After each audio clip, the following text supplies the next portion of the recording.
Well, my son is not coming out of that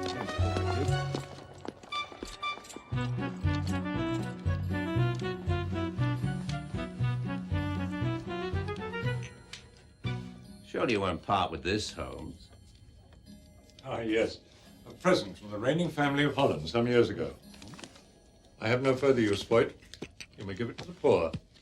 What would the poor do with it? Become rich, perhaps. I'm retiring, Watson, once and for all. The farmhouse that I purchased in Sussex is very small. There's no room for all of this. If that's the way you want it. This I will keep. I never pictured you keeping bees in Sussex, Holmes. Where, then? I never saw you in the middle of a swarm of bees. Well, I have to do something now that my detecting days are over. And besides, the mind is not quite as keen as it once was. Nonsense. I doubt if the bees will notice. I'm sorry to interrupt, but this just arrived by messenger, Mr. Holmes. I'll give it to Dr. Watson, will you, Mrs. Hudson? Thank you, Mrs. Hudson. I don't know what I'll be doing here without you after all these years. There, Mrs. Hudson. I'm sure you'll find another tenant. That's not what I meant.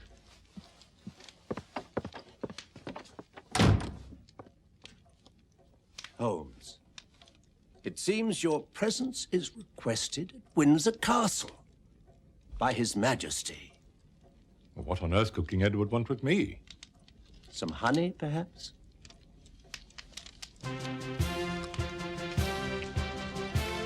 Sherlock, I am speaking of the Star of Africa. His Majesty will give you full particulars. I am only here as a member of his civil service. At Mycroft, I am retiring. You have never been retiring. You know perfectly well what I mean. Oh, yes, bees. If there's one thing Sussex has no need of, it is more bees. Through here. Your approval and seal also required. I will await you.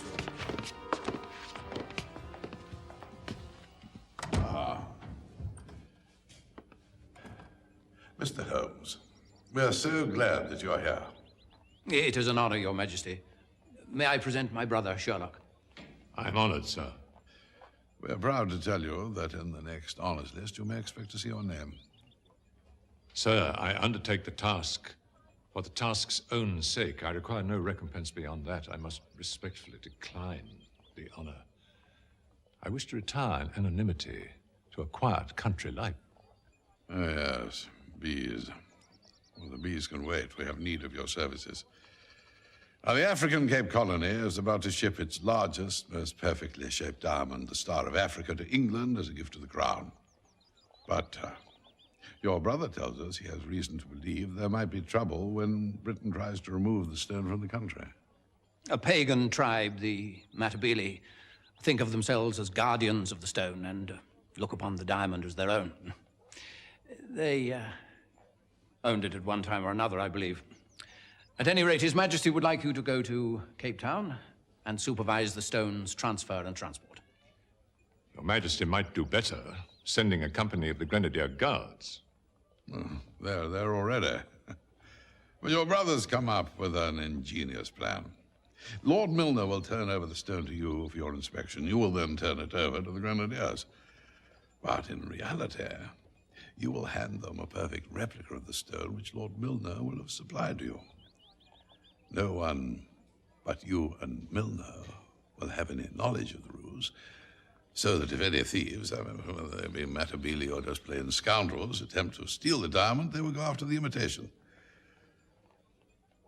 The real Star of Africa will travel to England in your pocket. As Your Majesty pleases.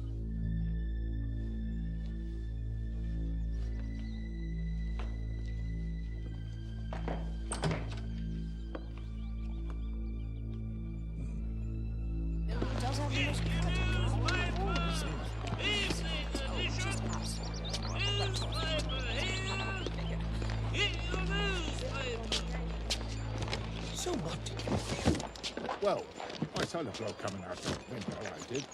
Quinine? Chlorodyne? Magnesia?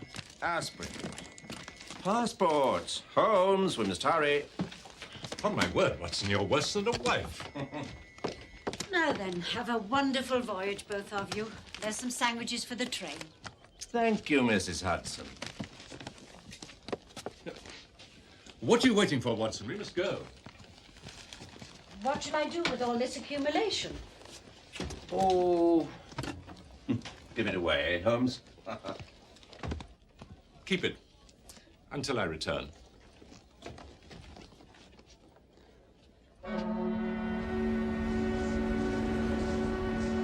We came to the moment when we're reunited. Well, you could have heard a pin drop.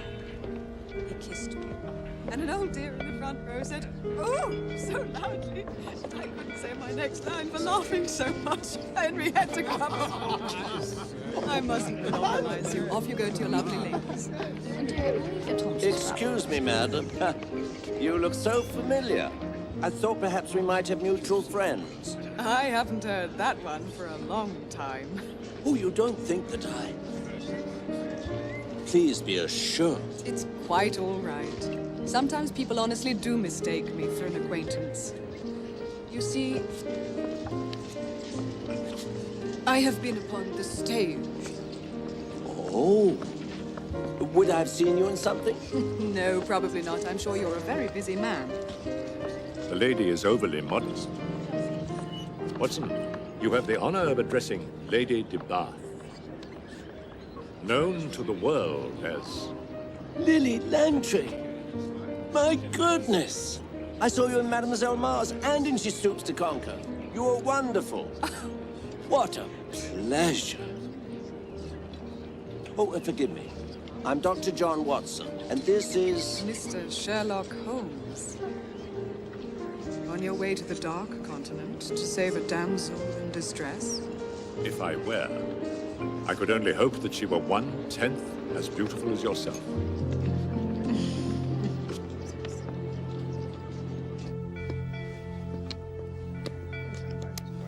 I'm so glad you could join me.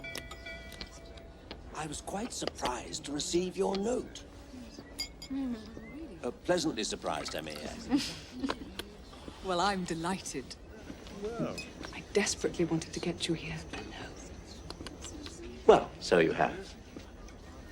I have to ask you something very personal. Dear lady, you can ask me anything. You're sure it's all right? Rest assured. Nothing's too personal to ask me. I'm a doctor. All right, but I fear you'll think me brazen. Never. Now go on. Be brave. All right.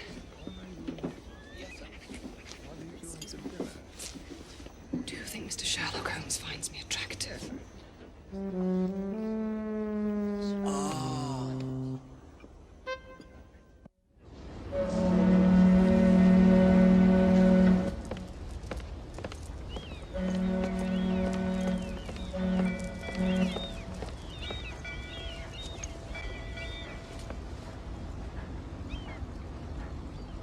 Have you been to the Cape of Good Hope before, Mr. Holmes? No, this is my very first visit. Are you here on business or pleasure? Well, I do have a little business to take care of. Oh. If you have time for a little pleasure, I do hope you'll think of me. Dear lady, I fear that business must prevail. Of course.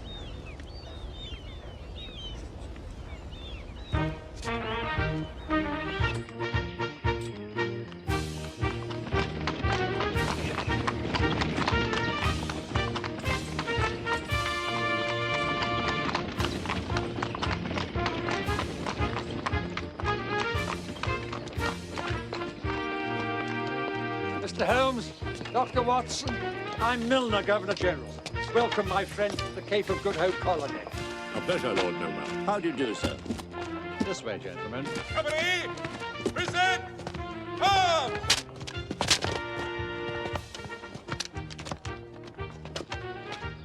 What a magnificent spot. I never realized that such a beautiful array of flora grew down here. Ah, yes. The Dark Continent is very light and airy after all. And what of the fauna? We're not liable to run into a pride of lions near the hotel, I hope. Not unless you venture to the zoo. Mr. Holmes, are you interested in flora and fauna? Yes, one species in particular. Yes. Bees. Ah, Signor Marconi. Allow me to introduce such distinguished gentlemen to one another. Mr. Sherlock Holmes, Dr. John Watson, Signor Guglielmo Marconi. Very pleased to meet you. How do you do, sir? Congratulations on your recent Nobel Prize. Prego, prego. What brings you to South Africa, sir? I am midway on a journey introducing wireless telegraphy to the world. Signor Marconi has been at several recent meetings in Government House, looking at installing a wireless system to enable us to communicate with ships at sea. How exciting. Might we see a demonstration of this invention? Certainly, I will arrange it. Arrivederci. No one will say us to. So be on your way. I want to be with you. See. Go.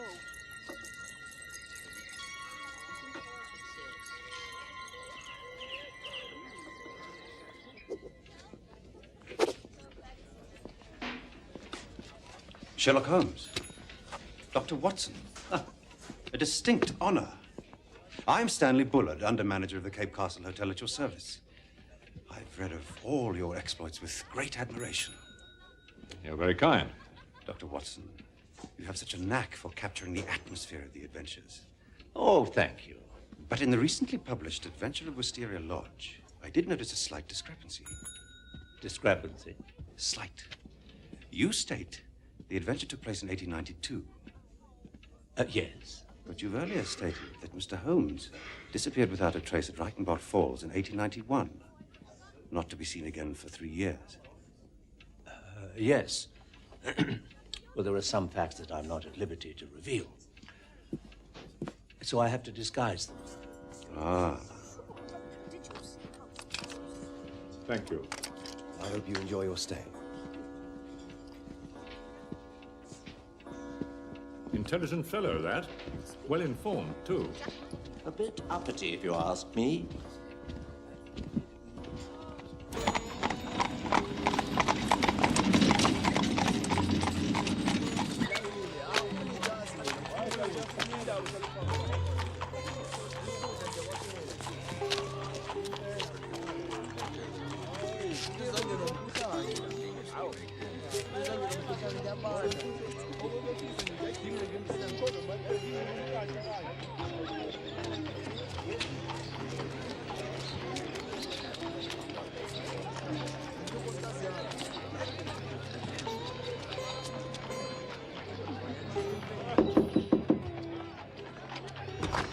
Yes?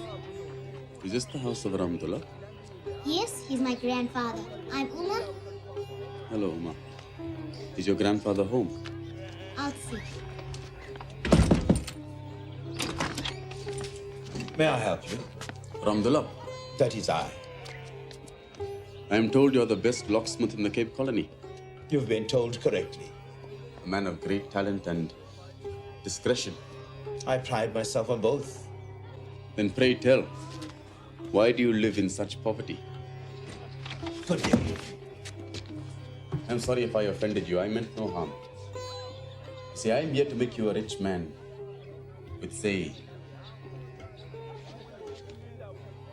20,000 pounds in your pocket. I have no time for idle dreams. Oh, this is a dream, Ramdullah. This is a dream, but a very real one. I'm talking about the Star of Africa.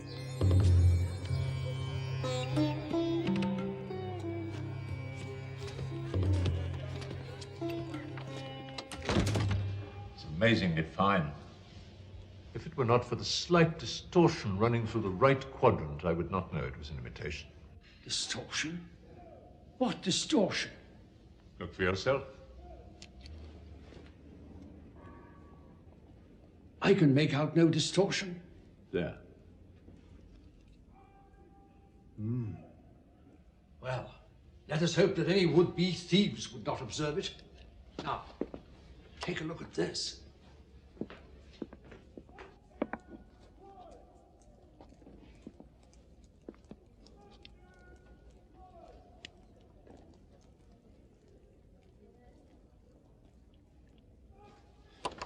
Truly magnificent.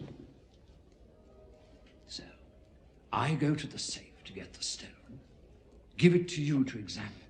I conceal the real one and hand over the counterfeit to the guardsman. Good. Thank you. Where's the other?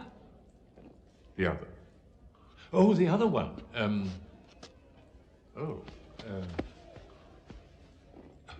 Excuse me. A slight deception that I learned from John Maskelyne, the magician. Yes, but which is the real stone? That one. Are you sure? As sure as rain must fall. Ah, good. It hasn't rained here in months. Just so. Now, would you be good enough to tell me the history of the Star of Africa and why the Matabele regard it as their own? It was once their own. Towards the end of the Second Matabele War in 1896, Lord Roberts led the British troops who came to put down the uprising by King Lobengula's army in Matabele land. In Lobengula's royal kraal, they found a treasure. All of it apparently stolen or extorted by King Lobengula's armies over the years from unwary travelers passing through those lands Lobengula claimed as his own. Shameful hoard. The troops were taking the treasure to the fort at Salisbury when Lobengula's forces slaughtered them and retook the treasure. It's never been seen again by white men. But when a company of British soldiers arrived to retrieve their bodies, they found, grasped in the hand of one of their compatriots, the incredible stone we have since come to call the Star of Africa. Soon, it will be in the hands of our sovereign, King Edward, where it rightfully belongs, forever.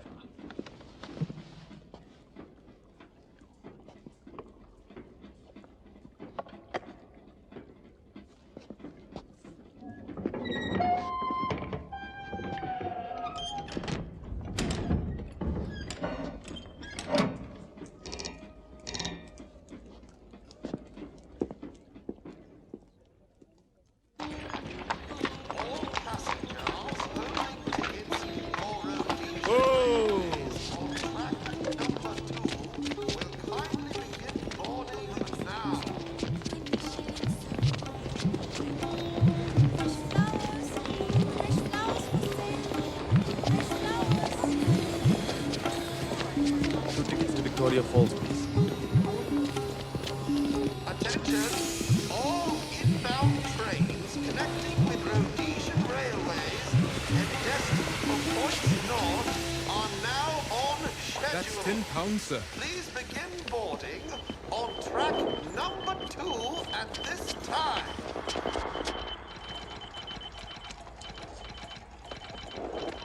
I hear something. Just wait. I'm sure I can do better. There. You hear it? Yes. It is the steamer, Daughter of the Sea, off the coast of British West Africa. She is calling to another ship. A distress signal? No, merely exchanging greetings. How far can the waves reach? Well, these are long waves. That means... They reach a long way, no doubt. No, just the reverse, I'm afraid. That is compared to short waves, which reach much further, you see. Clear as mud. What distance can the signal travel? I have skipped waves off the stratosphere that have skipped thousands of miles, but I cannot control that, you understand. Normally, perhaps 300 to 400 miles.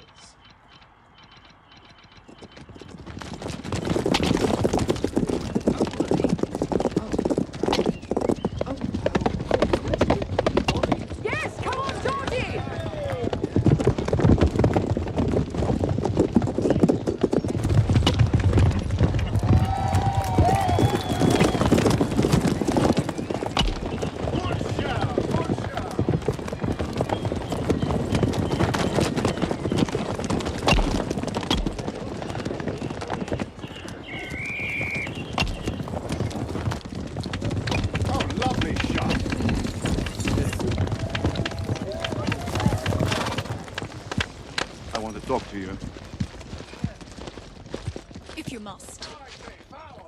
I saw you in the garden. So? You know what I mean. No, I don't. Do you? Are you having an affair with him? Oh, for God's sake, are you going to have another jealous fit? I didn't bring you here to humiliate me. Constantine, please. You have nothing to fear. Keep away from him, or else I cannot be held responsible for my actions. What do you mean by that? He could wake up one of these mornings, quite dead.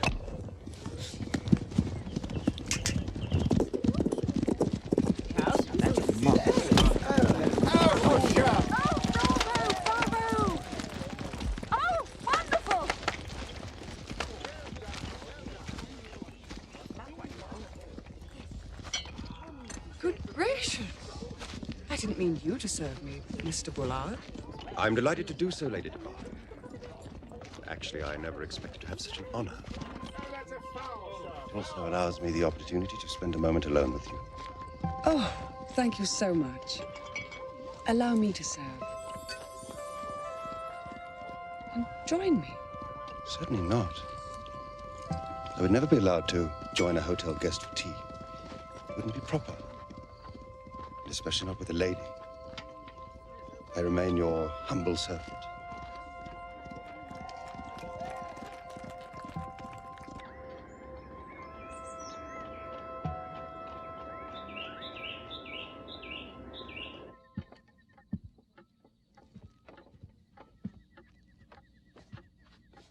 Someone should invent a collar attached to the shirt. Bizarre idea.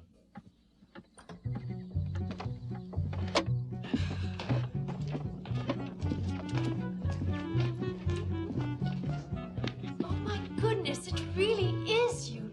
It is you, isn't it? They told me you were here, but I just couldn't believe them. Oh, what a pleasure it is to meet you. If it is you, that is. Oh, I forgot my autograph book. Oh, and you must be you, if you are you. My dear, I believe we're bothering the gentleman. Oh my goodness. I'm terribly, terribly sorry. I never meant to bother you at all. Please, could you ever forgive me? No need to apologize, dear lady. No need at all. It's just nice to make your acquaintance. Well, I think we've detained the gentleman quite enough. Come along. Yes, of course. Oh, but I do hope we meet again, and then perhaps you could sign my autograph book, because that would be wonderful. I would be honored. Thank you. Amelia, shall we go? I'm sorry. Dinner time. I've rather lost my appetite.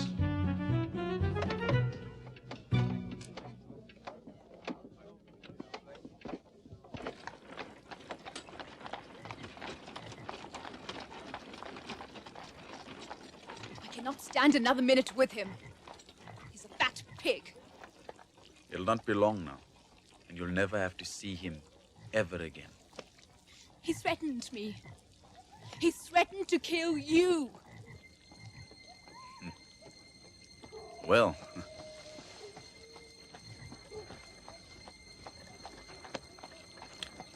two can play at that game.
any minute. Shut up. How much further? It's not long now. It is at least 20 feet more. We cannot go any further without shoring up the section. I haven't got time. Dig! It is too dangerous. You want the Star of Africa or you want to die in a cave? Lord God, help us! Get out the law!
Anything wrong, Holmes? No, Watson, nothing at all. Just letting the cat out.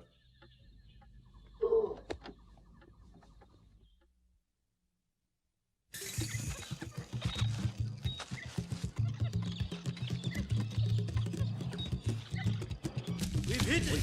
It's the wall, man. That's it. That's the other wall.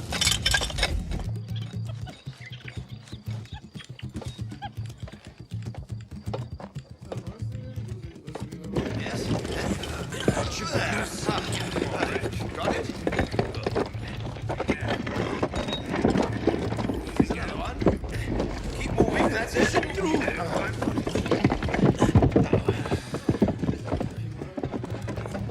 We made it. We're in.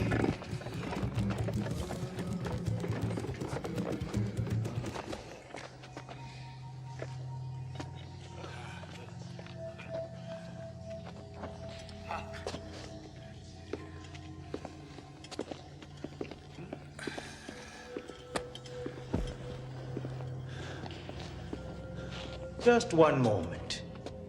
You want me to open the safe? Not one of you can do it. Get on with it. Then why should not I get a full share of the proceeds, like the rest of you, instead of only 20,000 pounds? Ramdullah, you betray my trust in you. We made an agreement, you and I. And you would dishonor it? You get a full share, do you not? And you? And you? And you? All right, Ramdullah. You get a full share. Now, the safe.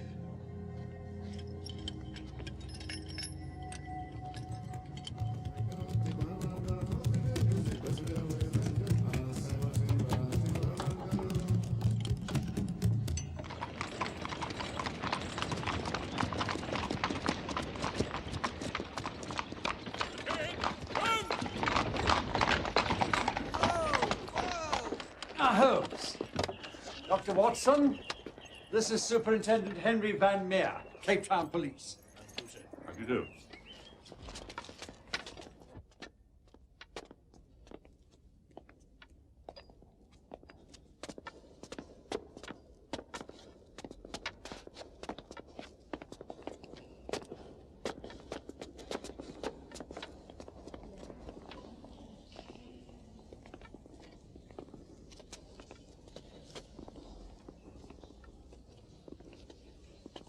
It is my honor as the Governor-General of the Union of South Africa to present to His Majesty King Edward the most beautiful, brilliant, and perfect blue-white diamond ever found in the world, the Star of Africa.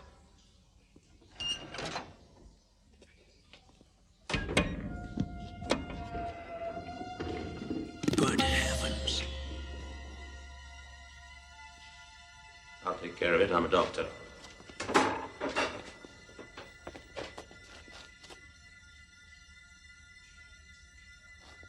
Too late, Holmes. I'll take over. The stone. What of the Star of Africa?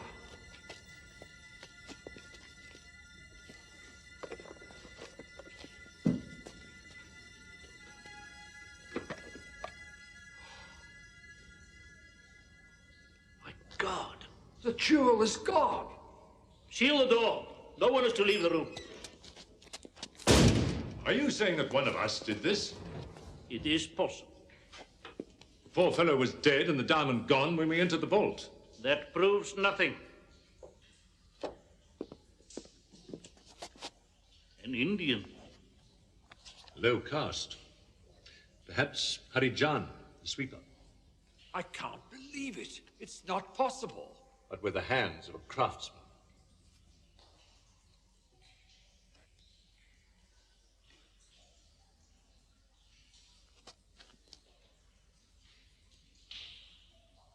Those marks in blood seem to be intentional. Made by the dead man's own hand. As he died, he reached out to us with a message. He seems to have written the letters S-I-H. Possibly. The scarf that strangled him has 5 knots and is weighted with coins. Strange. Mr. Holmes, I would appreciate it if you'd investigate this affair at once. If you please, Lord Milner. This is my jurisdiction. Or do you not think me competent to conduct this investigation? Of course, my good man. But Mr. Holmes was sent from England to take charge of the diamond. I'm afraid his authority must supersede that of your own. If I can be of any assistance, Superintendent Van Meer, you can count on me. Assistance? I'd be delighted. Now, this was obviously an inside job. No signs of a forced entry. The thieves obviously gained entrance with a key. They must have known the combination of the safe. The finger of suspicion points but to one man. Guards, arrest that man. Take him up to my office for questioning. Just one little thing, Superintendent, before you hang that unfortunate fellow from the nearest tree. Watson, would you assist me?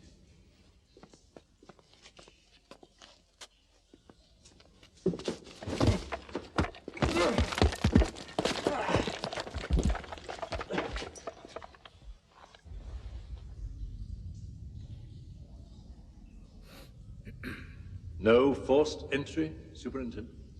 Holmes, they must have tunneled their way in.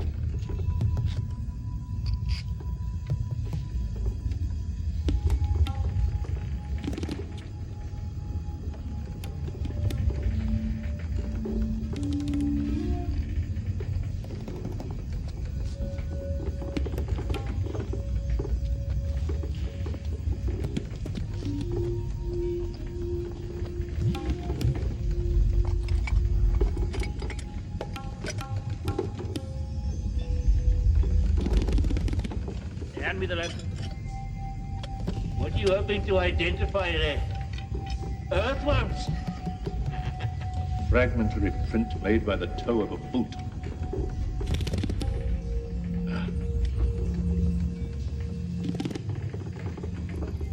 Clay composition. Heavy in potassium chlorides.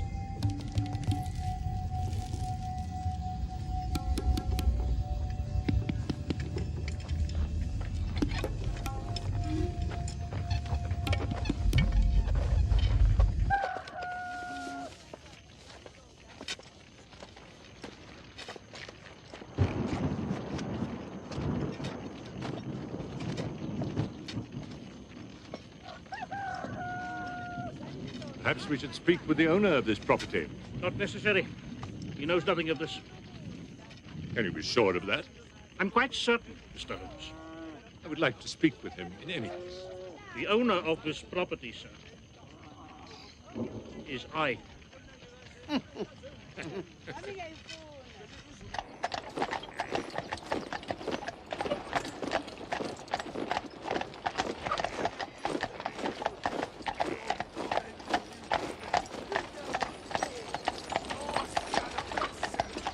Whoa, boy, whoa.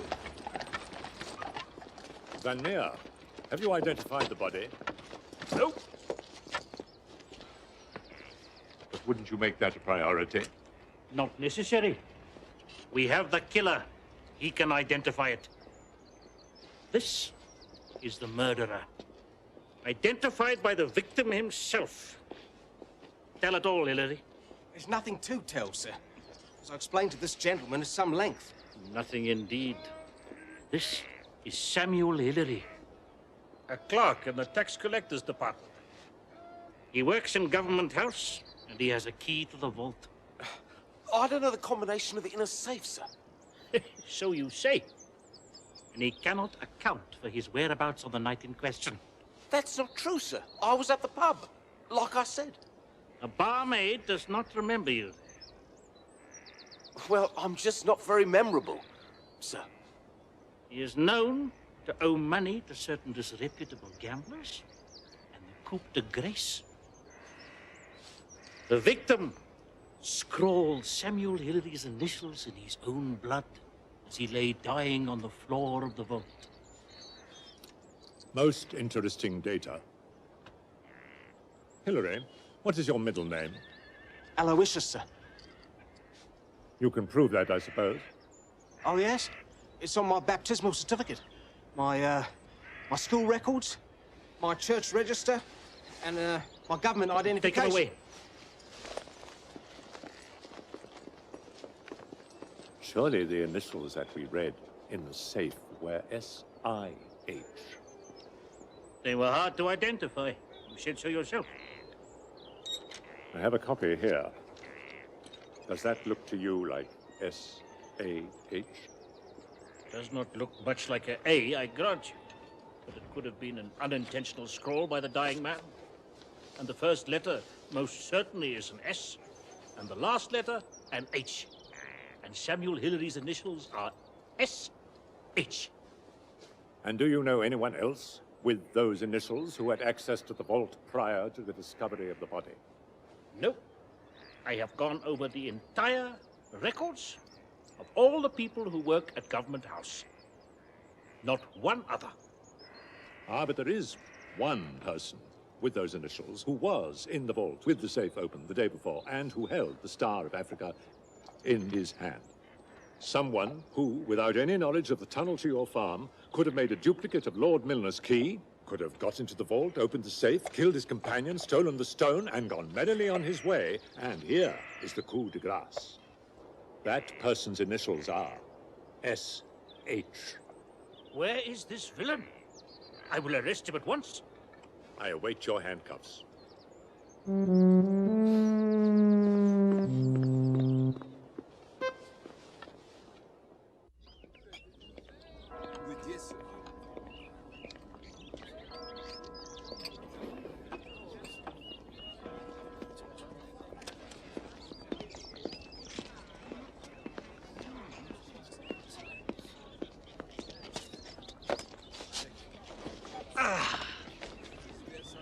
How did it go today? Van Meer makes Lestrade look positively brilliant. Gentlemen, may I order you an aperitif? That's very nice. I'll have a whiskey. How about you, Holmes? Permit me. I think Mr. Holmes might prefer a brandy and soda. And how did you deduce that, young man? I recalled it from Dr. Watson's account of the adventure of Wisteria Lodge. Oh. You have a very impressive memory. I suppose I tend to cling to things that remind me of Mother England. Yes, yes, of course.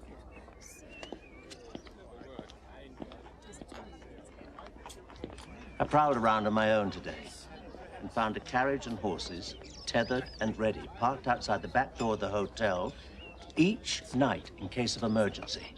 Well? Well, the stable boy told me that for several nights running, the carriage was gone. So it seems that the carriage leaves the hotel late every night and returns each morning before the stable boy awakes. Excellent, Watson. Well done. Do you know who took it? Afraid not. Nobody knows. Or who was missing from his room?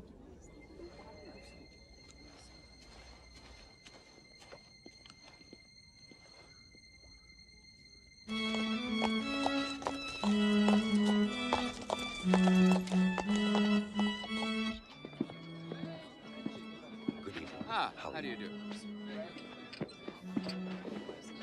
Ladies, good evening. I hope you enjoy your stay.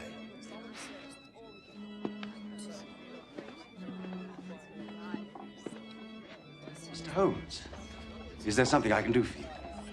Yes, you can join me. No, sir, I couldn't. I'm not allowed to. Nonsense. I've ordered your favorite drink. Whiskey and soda? How did you know that? Oh, of course I was forgetting to whom I was speaking. Well, sir, perhaps this once would be an honor. Now, you seem to know a great deal about me. Tell me something about yourself. Well, surely you can see my life on my sleeve, in my calluses, on my shoes, Mr. Sherlock Holmes.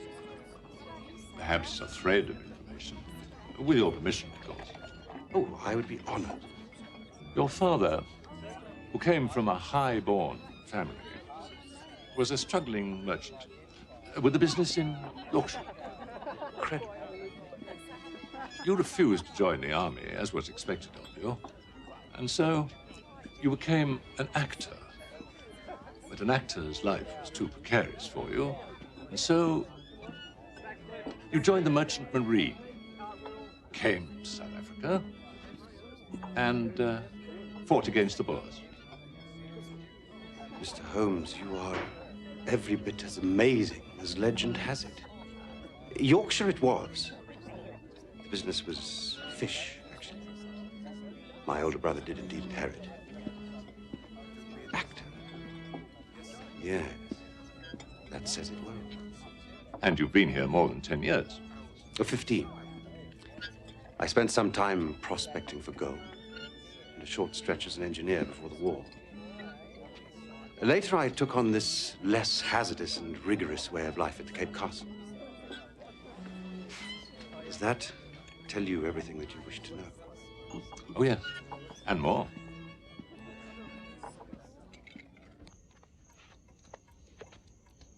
That man has something to hide. Everything he told me was a lie. Everything I told him was a lie. I said Yorkshire when it was quite obviously Lancashire. He said fish when it was most definitely books. I said Merchant Marine when any fool could see that it was quite obviously the cavalry. And he told me I was correct. He was trying to trap the great Sherlock Holmes. Perhaps, but I think not. Watson, I must get the police to check on his story, and you must watch his every move. Good day to you. And good day to you, Jessie. Thank you. Come on, come on.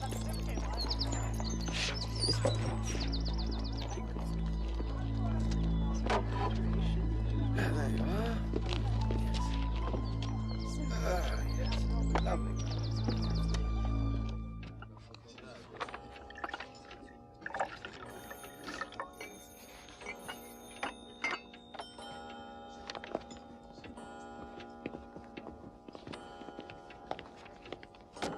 Jackson. Yes, sir? Jackson, tell stables to get the carriage ready, please. Right away, sir. Tell Cephas to pick some flowers. Very good, sir. Excuse me.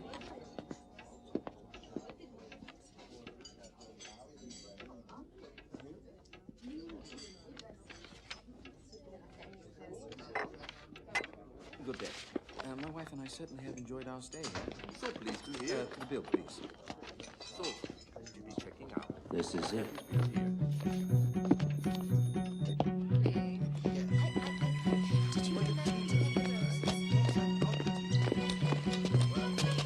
Ah, Cephas. Good day, Very sir. Nice. How do you propose?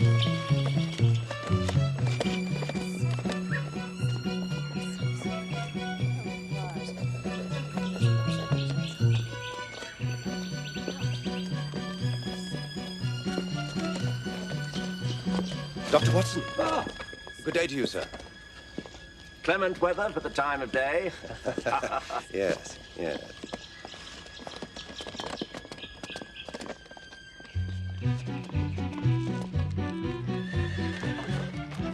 I need a carriage. Yes, sir. I have one around the front in 5 minutes. No time. Must be immediately. It's an urgent matter of state. Yes, sir. Follow me, sir.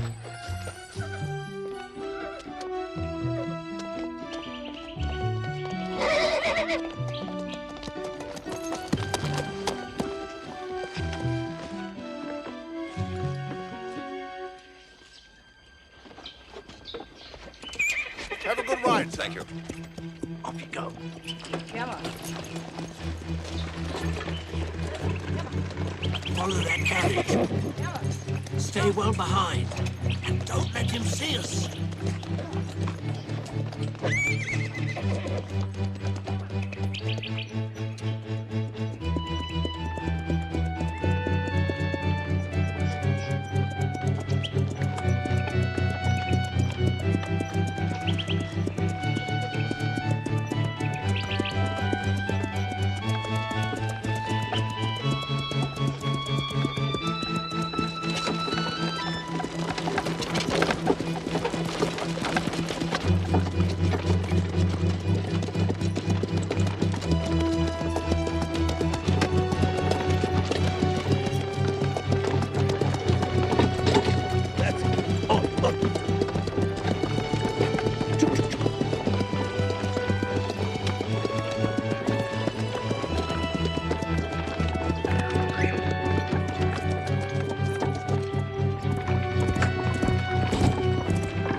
Pull the horses up over there.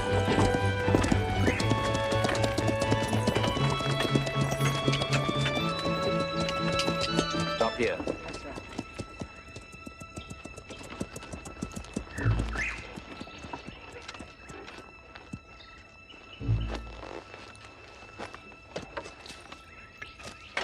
Stay there.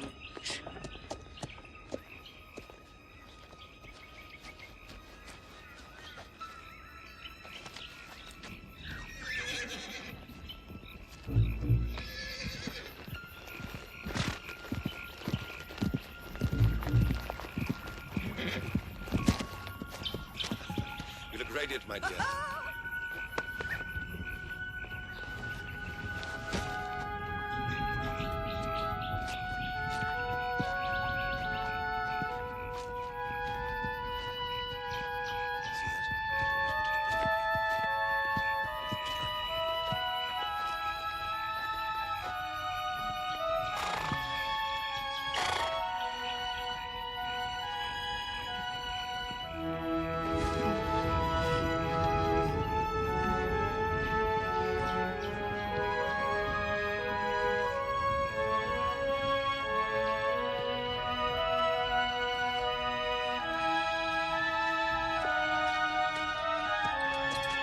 We're on our way. At once. Go. Yes, sir.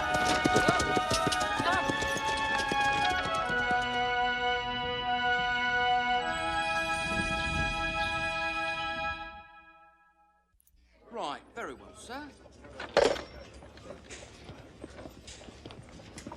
You're sure this is all accurate?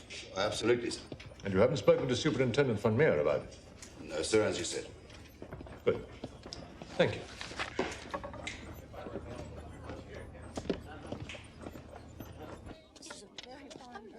I'm shocked, utterly shocked.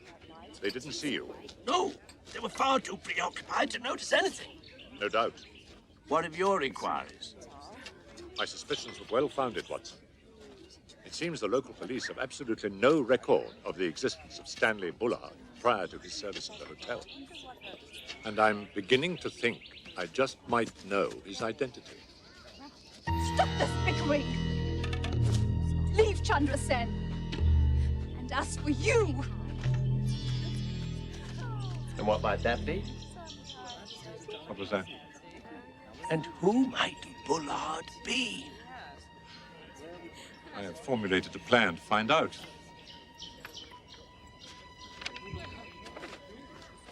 Ah, Lady de Bath. How nice to see you. And you, Mr. Holmes, Dr. Watson. How do you do, ma'am? I've noticed you dining alone these past nights, and I wondered if you'd care to have dinner with me tonight. I'd be delighted, but I wouldn't want to intrude.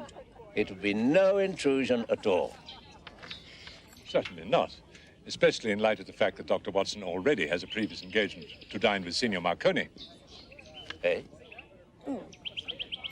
Well, in that case, I'd be very happy to accept.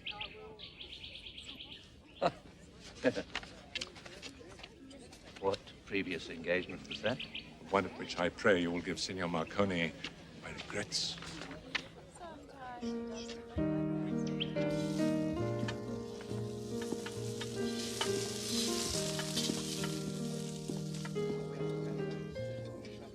Cheer up, my little one. You know you're the apple of my eye. I have got something for you. Go on, put it on.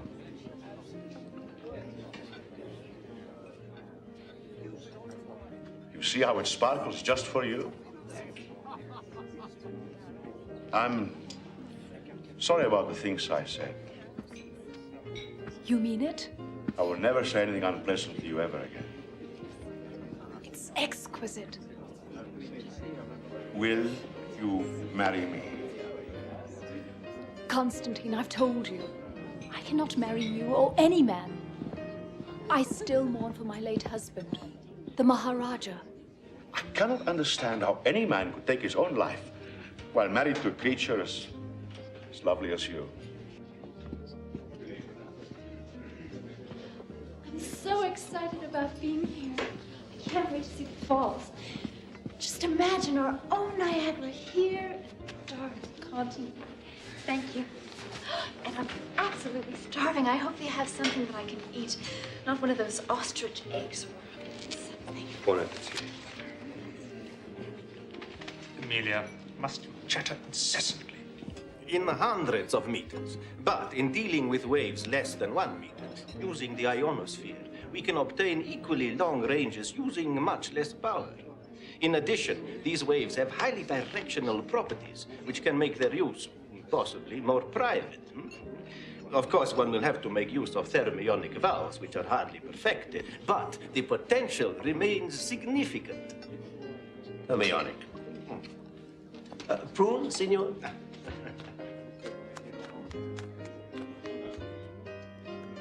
He's an inscrutable one. I wonder what he's doing in Africa. Maybe he stole your diamond. Perhaps. And there's an unlikely pair. I wonder what she sees in him. Except for a surfeit of drachmas. You have something informative to say about everybody, don't you? I once met her late husband, the Maharaja of Jabalpur. He was her match physically. Oh, yes. He was a gorgeous man. But unfortunately a sad case. Drank himself to excess, gambled away his entire fortune, and then, eventually, shot himself in the temple. Left, I think. What do you make of Captain and Mrs. Morrison? It is rumored that she is the third cousin to an ex-president of the United States. Possibly the product of too much inbreeding. You're trying to trick me into giving you information, aren't you? Would I do that, Miss Langtry? Of course you would, Mr. Holmes. Now, your turn. What have you learned about the diamond? Who murdered that poor man? What was he doing in the safe, and who was he, for that matter? I make it a practice never to theorize until I have all the data. You must have learned something. Will we ever see that beautiful diamond again? I think I can promise you one thing. You do not have to worry about the Star of Africa. That's not fair, teasing me like that. Whatever do you mean? I can say no more for the present.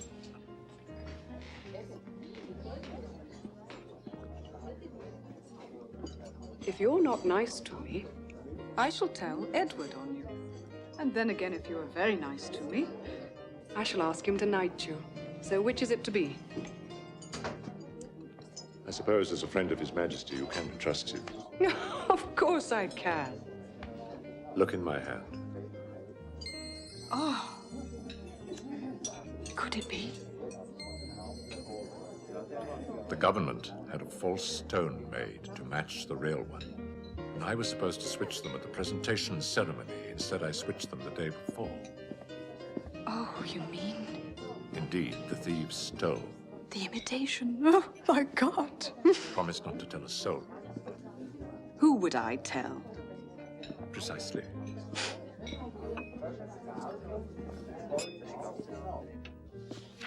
It was a delightful dinner. Thank you, Mr. Holmes. The doctor and I are attending a music hall performance tonight. I'm told it's a little bit risque for ladies' ears, but perhaps you would care to join us. Oh, my ears have heard much worse things than music hall songs. But I must decline your invitation. I'm going to my bed. I quite understand, Miss Langtry. Good night. Good night.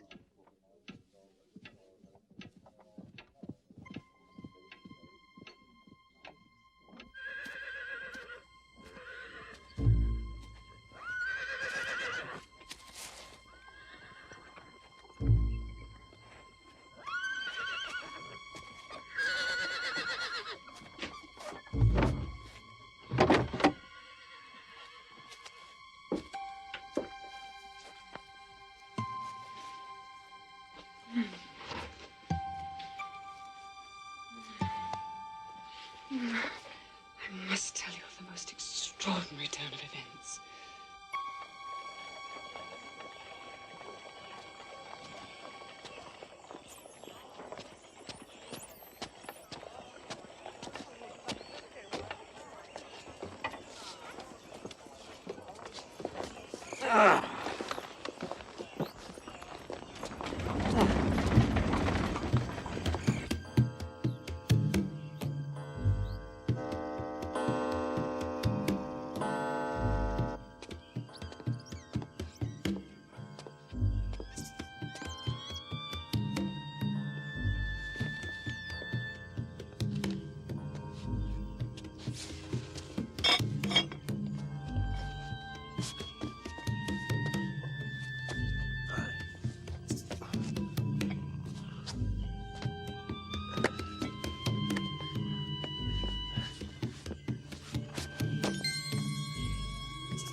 We are armed, Mr. Bullard.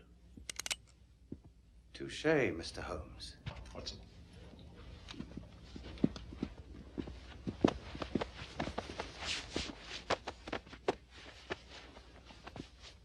It's not on his person. Where is it, then? Ah, that would be telling.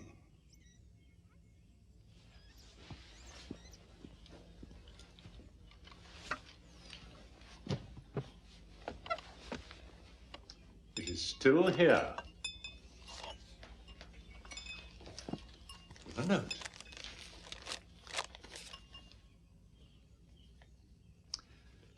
Though he might be more humble, there is no police like Holmes. As I thought, Watson, meet A.J. Raffles. Raffles? The master cracksman. None other. But I thought he was killed in the Boer War. That's what we were all supposed to think. Raffles might well have died, but it appears that his flesh took on the identity of Stanley Bullard. Touché, Mr. Holmes. So the case is closed? No. We still do not have the real diamond. Surely Bullard has it. I think not. He's the most notorious jewel thief. Retired, I believe, as I was meant to be. Stanley Bullard, you are under arrest for murder and for the theft of the Star of Africa. You're making a mistake. Come along quietly I didn't... Let's not make a fuss. I have discovered that your entire background is a pack of lies. Witnesses will testify that you were absent from your room for 7 hours on the night of the murder, and your victim identified you himself. The scrawled letters S-I-H are in fact S-I-B for Stanley I. Bullard. Take him away. Come with us, Governor. We've got a nice room waiting for you.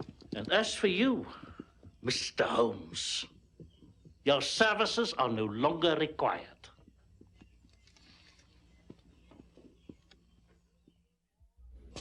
If you know what is good for you, you will tell me all I wish to know. Now, where is the diamond?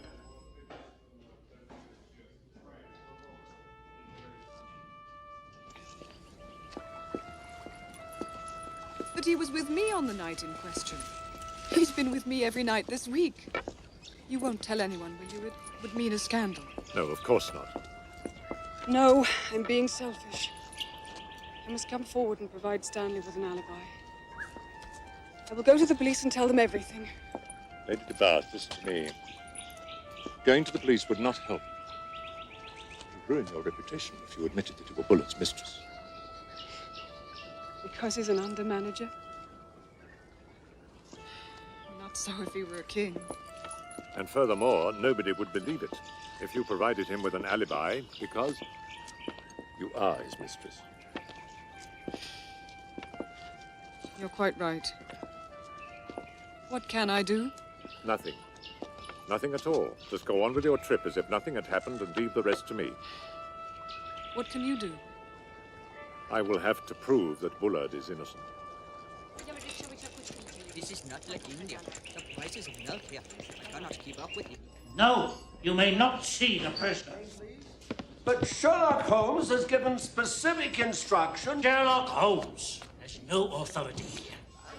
And neither he nor you may go within 100 yards of him. Is that clear? Perfectly.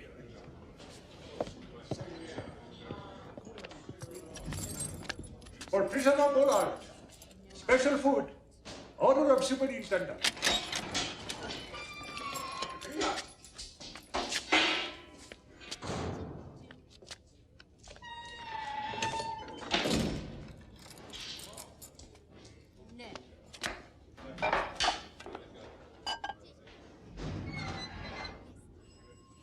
Special food for you, sir. I'm not hungry. Come. Go away, do you hear me? Now, we haven't a moment to lose.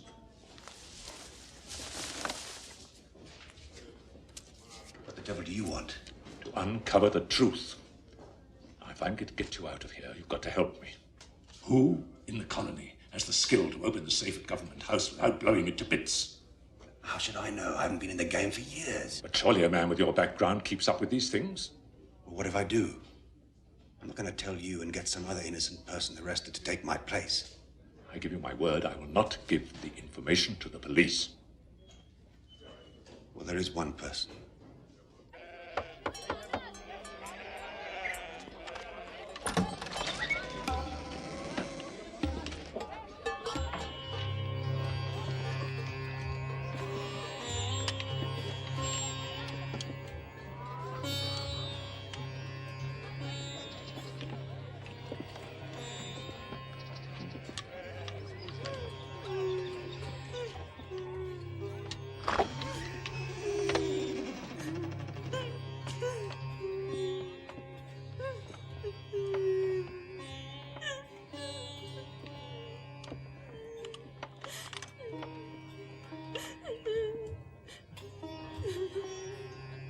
no need to worry. We won't harm you. Come on now. Come out of there. It's quite all right. Now, don't you worry. Oh, you have been crying. There's no need to be frightened at all. That's it. That's better, isn't it?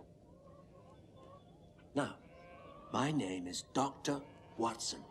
What's yours? Uma, sir. And what's your last name? Dulab. Is Ram Dulab your grandfather? Yes, sir. Do you know where we can find him? Now, don't cry. Just, I want to ask you one more thing. When did you last see your grandfather? 4 nights ago. He said he'll be back in the morning, but he didn't come back. I miss him so much. There now, sweetheart. Hey, go! No, this way! I do understand. Bye-bye, Mr. Sam! Thank you. Come on, my dear. You're quite welcome. Yes, how much? That would be 14 pounds, 35, sir. That's fine. Thank you very much, Steve. Sir, your change, sir. We will get to the station and board the train. Hello? Please? Take all my things off. Take them all off, please. And take them all back to the hotel. I'm not leaving. Yes, ma'am. I can't.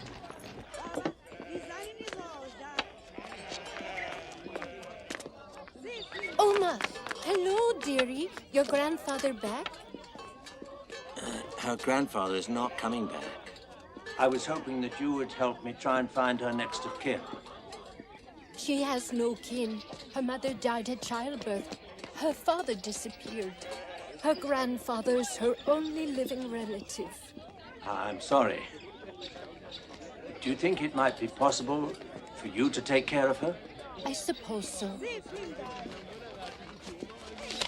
Here's something to help. And I'll send a bank draft the first of each month.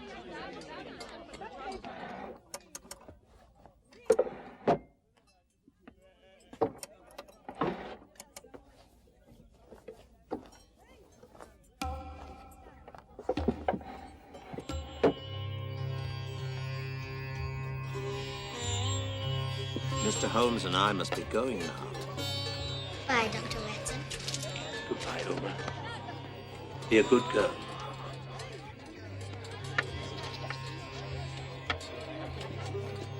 Watson, look at this. What is it? Ram Dulab had a first-class ticket to Victoria Falls on the Cape to Rhodesia Railway. Now, that train leaves today, in an hour and a half, and we must be on it. There isn't a moment to lose.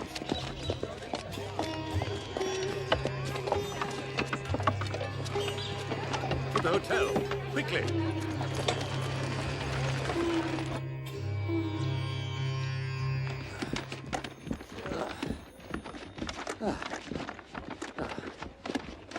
Would you please reserve 2 sleeping berths on the train to Victoria Falls? It leaves in 1 hour and 6 minutes. I'd be glad to, sir. Thank you. Mr. Holmes, how can you leave when you gave your solemn oath to help free Mr. Bullard? I can assure you that Mr. Bullard will soon be free, Miss Yes, Langtry. I'm calling for 2 I thought you were going to continue with your trip. Leaving for Victoria Falls. I can't. I must confess everything, Mr. Holmes. I've known all along who Mr. Bullard was.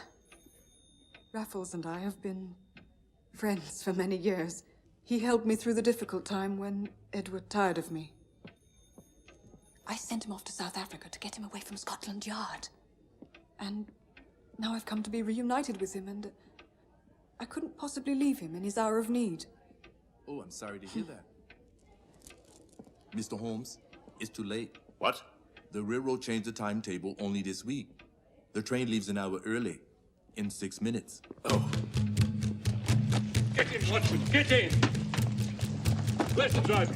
Go inside and tell him he's taking us to the station. No time for that. Get up! Get up! Easy there, Holmes! Move!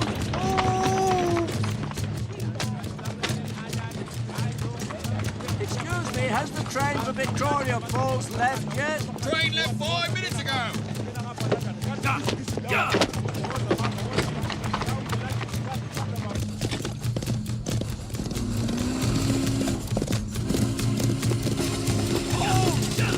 I don't know what the point is. How will we board? We'll cross that bridge when we come to it. You think you can get onto that coach, Hudson? Oh, you must be mad. I'm 58 years old. I've got a wounded Achilles tendon. What's more, I couldn't do that when I was 20.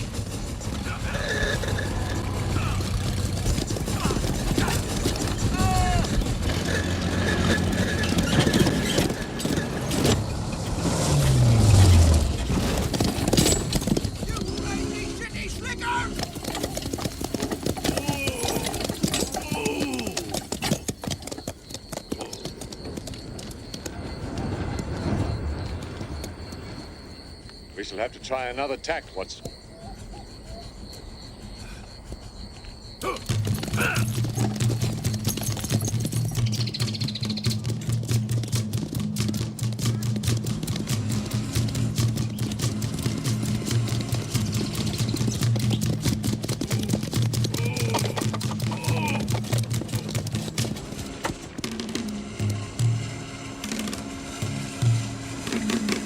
Holmes, we must flag it down. No, it'll never stop. You can't do that. You're free to jump out, my dear fellow. I don't think... It must stop! Holmes, he doesn't see us.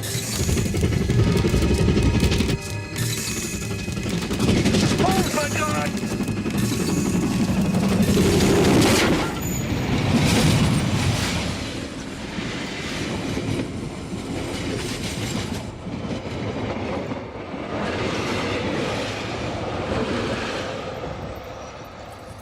Apparently, I was wrong.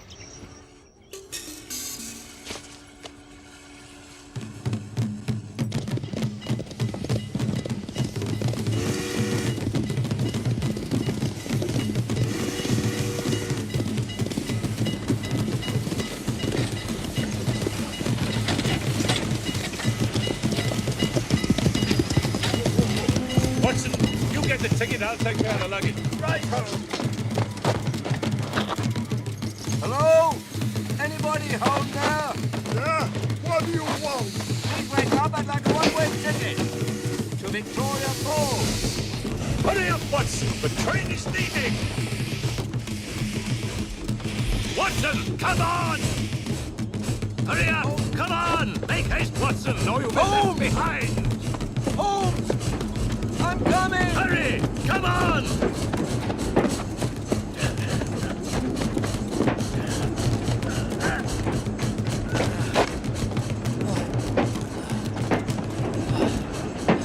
I'm too old for this. After all, my dear fellow, you are 2 years older than I.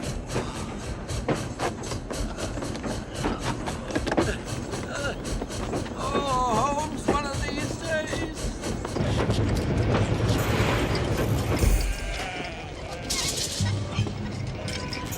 Ah. Oh. Yeah. Hello. Hello?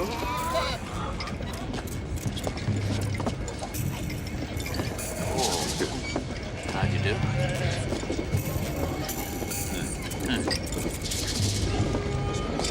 Excuse me.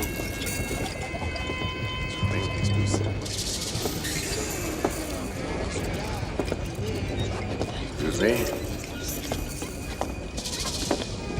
How do you do, sir? Fine.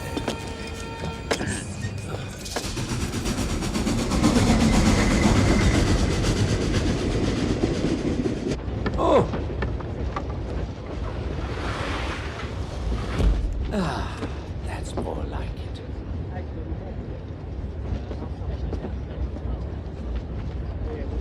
The murderer of Ram Doolan is in first class. And how will you decide who? We will know more in good time.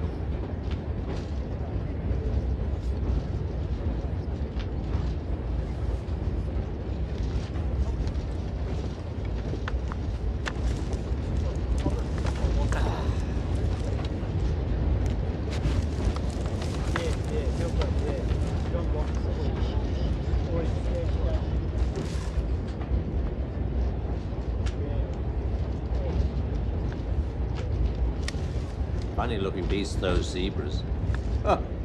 They look like horses wearing striped pajamas. Watson, your imagination knows no bounds. What an unexpected pleasure. Signor Holmes, Dr. Watson. May I? Please. Grazie. Congratulations. I read in the paper how you trapped and arrested the jewel thief and murderer Bullard. That's not exactly true. So, what brings you on this excursion? We are on our way to see the Victoria Falls. I am told they are a magnificent sight. As do I. I am looking forward to them myself. That is also your destination? The next stop on my journey. Man cannot live on business alone. He must seek out beauty as well. Well put. May I take your order, gentlemen? I'll have a pint of beer, if I may. And the same for me. A white wine, per piacere. Certainly, sir. That strange couple. You know them? Will tell the truth. Well, tell me. No, only traveling companions, I hear. She is an Indian princess or some such. Yes, the Maharani of Jabalpur. And he? A Greek, Mavropoulos. A merchant, I understand. A potential source of money for your telegraphy venture. Yes, indeed. He is considering backing my American company with a heavy investment. Gentlemen? Ah. Thank you. Excuse me, Signor. Grazie.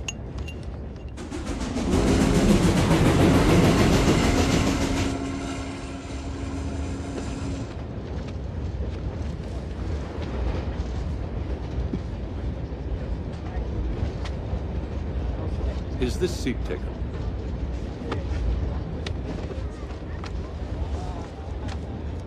Permit me to introduce myself. My name is Sherlock Holmes. Mr. Holmes? I've read Dr. Watson's stories about you back in India. You are most well known there. You're very kind. And you, sir? My name is Sen. Chandra Sen.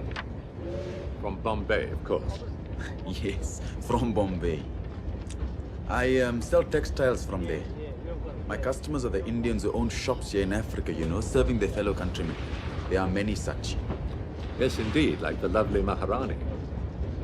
Also a visitor from your own country, you must have a lot to talk about. I could not approach her. She is Brahmin. I but a poor salesman. We have nothing to share. So you have never met? No, and I have no hope that we ever shall. Forgive the interruption, Mr. Holmes, but I'd be ever so grateful if you'd sign my autograph book. I have the signature of 3 presidents of the United States and many other famous people. If you'd care to take a look. Then I shall be in excellent company, won't I? Oh, yes, and some people like to write me little salutations or sayings.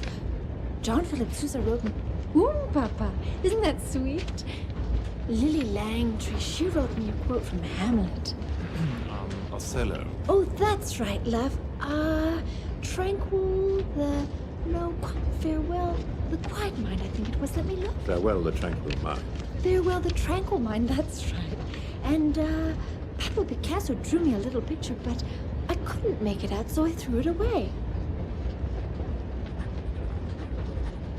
There you are. Oh, but this is only your name. That is all you requested of me.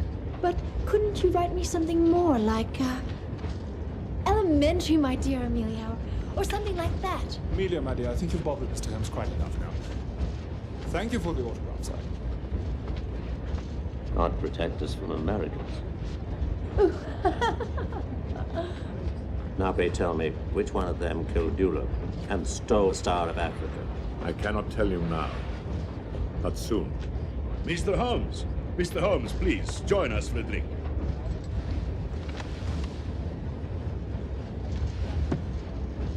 Permit me to be so bold. I'm Constantine Mavropoulos, and this beautiful creature is Maharani of Jabalpur. Charmed. Isn't this trip wonderful?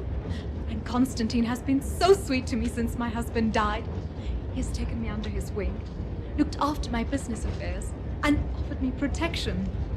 Protection? When a beautiful, entitled woman suddenly finds herself alone, She's soon surrounded by sharks.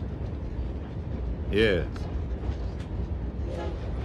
What are your future plans? Simply to travel, to see the world. Perhaps to wed along the way.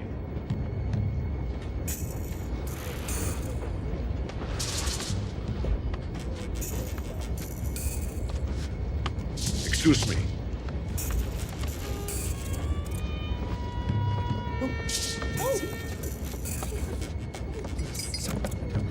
Get out of here, boys, before I call the police. Come on, go, go, go! Shoot, shoot, shoot!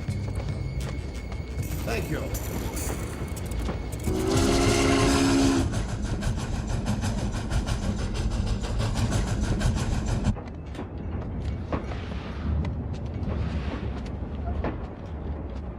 Did your interview shed any light on the matter?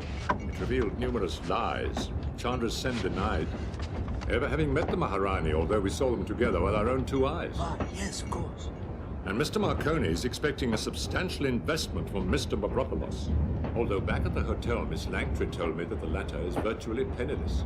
Does that suggest that Marconi is lying? Or Miss Langtry? Or that Mr. Mavropoulos is lying to Mr. Marconi. Oh, yes, of course. Strangely enough, not one of them asked about the recovery of the diamond. What do you make of the Morrison couple? What do you make of them, my dear fellow? I've no idea if Morrison killed Ramdula, but I'm surprised he hasn't killed his wife. Tickets, please. Do you know who the murderer is or not? Oh, yes. The one with the cobra tattooed on their chest. Oh, in heaven's name, Holmes. Tickets, please.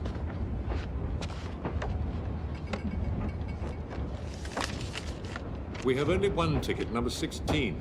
Someone meant to use it, but was detained. I presume that you can provide us with another. Yes, certainly, sir. That'd be £5, please. Ah, Watson, would you... Oh, of course. You know, I've given all my money to Dulup's neighbor to take care of the little girl. Could you, Holmes?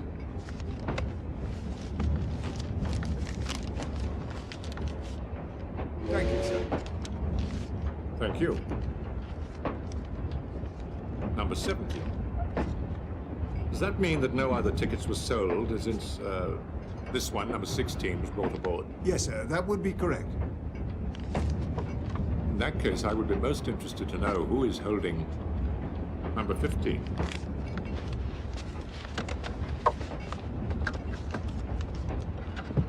Your ticket, sir. Thank you. Ticket, please, sir. Thank you very much. Your ticket, sir. Thank you very much, sir. Nobody in this car has number 15, sir. What? Number 15 is missing? Yes, but 2 first-class passengers are not in the lounge. Chandra Sen. Yes, and one you haven't met. Mr. Washington, he called himself, although I suspect it is an alias. He got off at the station when you gentlemen boarded. I think he was trying to get away from that lady over there. You mean he got off to get away from Mrs. Morrison? Well, you might say he got out of the train, but not off. Most intriguing. How is it possible to get out of a train and not off it?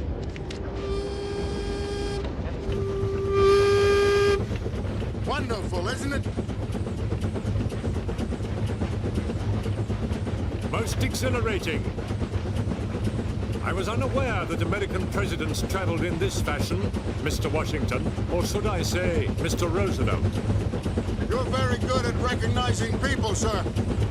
A regular Sherlock Holmes. I do hope I will get to meet your partner, sir, so that I can say, Dr. Watson, I do. I am sure that Watson will appreciate it. May I ask, sir, what you are doing sitting on the front of a locomotive in the middle of the African bush? Well, it's the best way to map the terrain and see the sights. I read that you were going on safari. Yes, I'm meeting my party in 2 weeks in British East Africa. Oh, but now I'm on my way to see Victoria Falls. What What mystery puts you in this odd position? The Star of Africa, sir. But I thought they caught the blackguard who stole it. Bullfrog. Bullard. Stanley Bullard. However, he is innocent. I have in my possession a ticket which led me to this train, on which I expect to find at least one suspect. Well, have you found any? May I presume, Mr. President, to ask you for your ticket? You mean I'm a suspect? After all, here you are, sir. I think I may safely say, sir, you are not under suspicion. Well, bullet for me.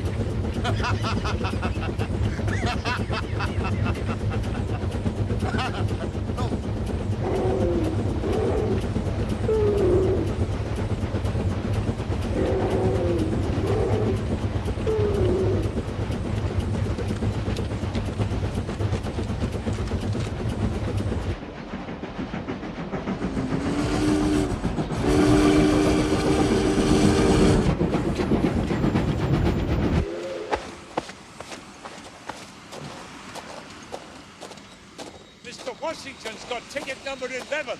That leaves only Chandra Sen. He hasn't been in the lounge. Or perhaps he's in his compartment.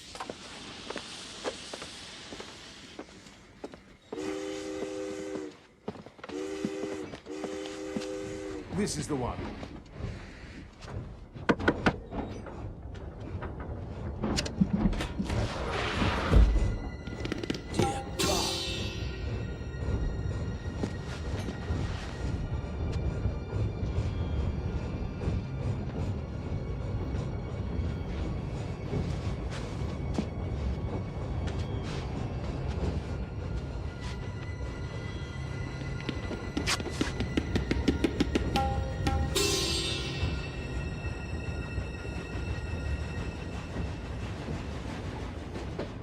On earth did you know? Ram Dulap told us. The words he scrawled are S-T-H. The first three letters of Staga, the Sanskrit word for Thuggy. The Tugs. I heard of them in India. Companies of robbers who roam the countryside for hundreds of years, ingratiating themselves with travelers and strangling them, stealing their possessions. They worship the goddess Kali, tattooed that design on their chests, and killed in a ceremonial manner with a rumal. Cloth weighted with coins and tied in knots. Precisely the way Dulap was murdered. But I thought the Tugs had been eradicated. Apparently not. In that case, they must have killed Chandra Sen. No, I don't think so. If you look at the hilt of that knife, the carving is of an African design, very similar to that of the local tribes, including... The Matabele. Why, yes. Ah, Mr. Holmes, Dr. Watson. I'm Lieutenant Grissom, British South Africa Police. Station Victoria Falls, returning from holiday. A pleasure. Present circumstances notwithstanding. Lieutenant Grissom, would you mind looking at this passport?